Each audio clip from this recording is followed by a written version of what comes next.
of the foreign exchange. If trucks of grains are leaving Nigeria, if we're exporting grains, if we're exporting whatever we're exporting, I think the Nigerian government should be able to document them, should be able to put in place fiscal policies through which there will be export proceeds repatriation to oil the economy.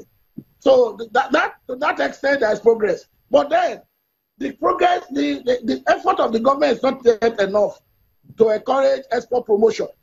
Those sectors identified, do we have provisions for the operators to have access to cheap loan in order to prepare the production and output of those products we are exporting? The question is no. What we are doing now is trial and error presently.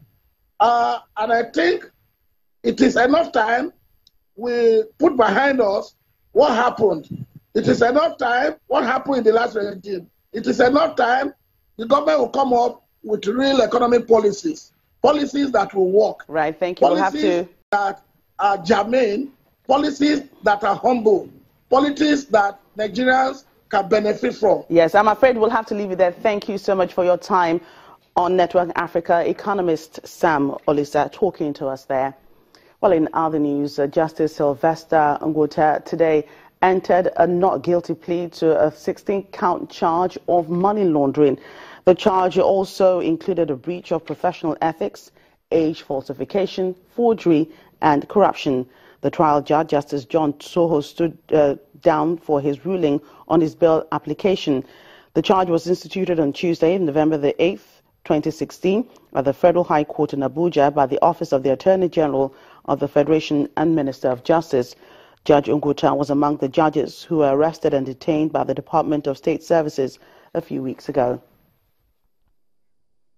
Well, security operatives in Kaduna State are stepping up the search for the abductors of the former Minister of Foreign Affairs, Ambassador Bogudu Hirse.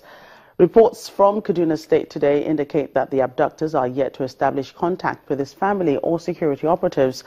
The former minister was reportedly abducted by the gunmen when he visited President Muhammadu Buhari's nephew, Alhaji Maman Daura, at his Inuwa Road residence in the Kaduna metropolis.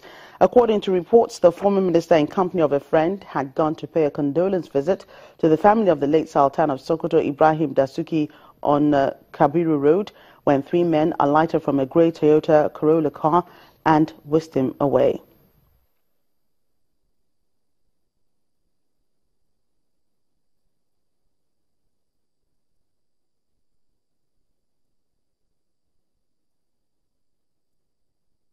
Let's get more on the security situation in the country. And joining us is a security expert, Ena Ekhomu.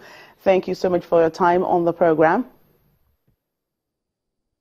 Thank you very much, Joker. Right, the rate of kidnapping has been on the increase in recent times. What cause can we attribute to this? Well, I think the primary problem here is a very defective security architecture, and which has created a lacuna for kidnapping to occur almost with impunity. Now, if you look at this crime, the way it's been playing out around the country, you find that it's in fact a national problem. Nasarawa State, Kaduna State, Edo State, River State, in the eastern states generally.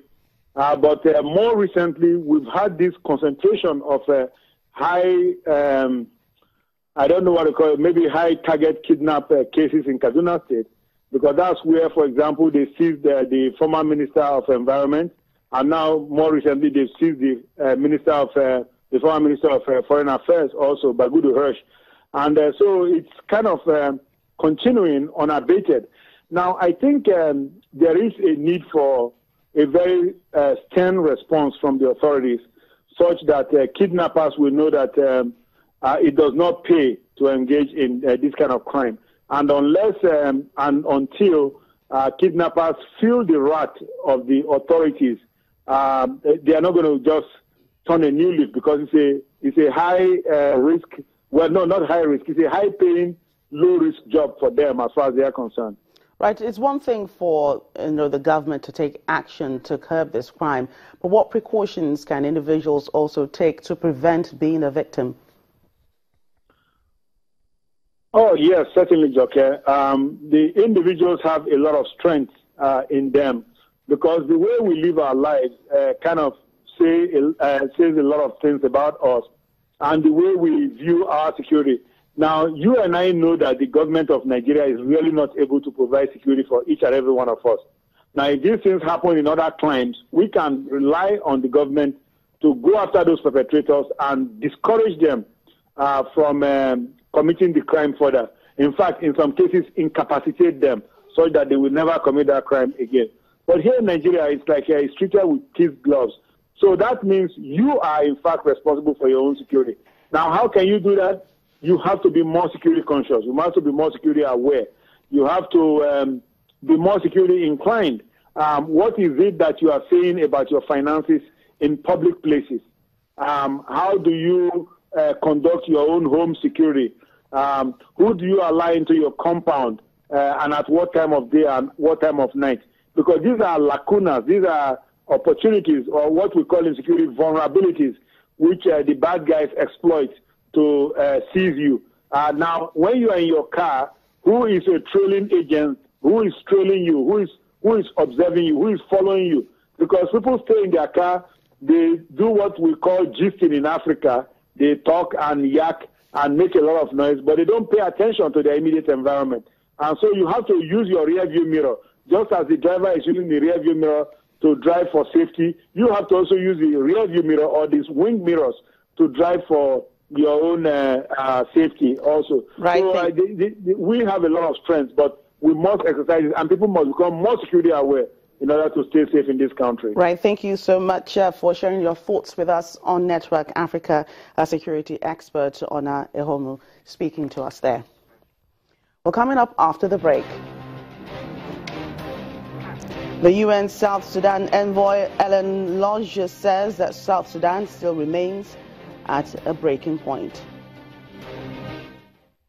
Businesses around the world are evolving. On Business Incorporated, we track developments from country to country, from emerging markets to developed economies. Let's take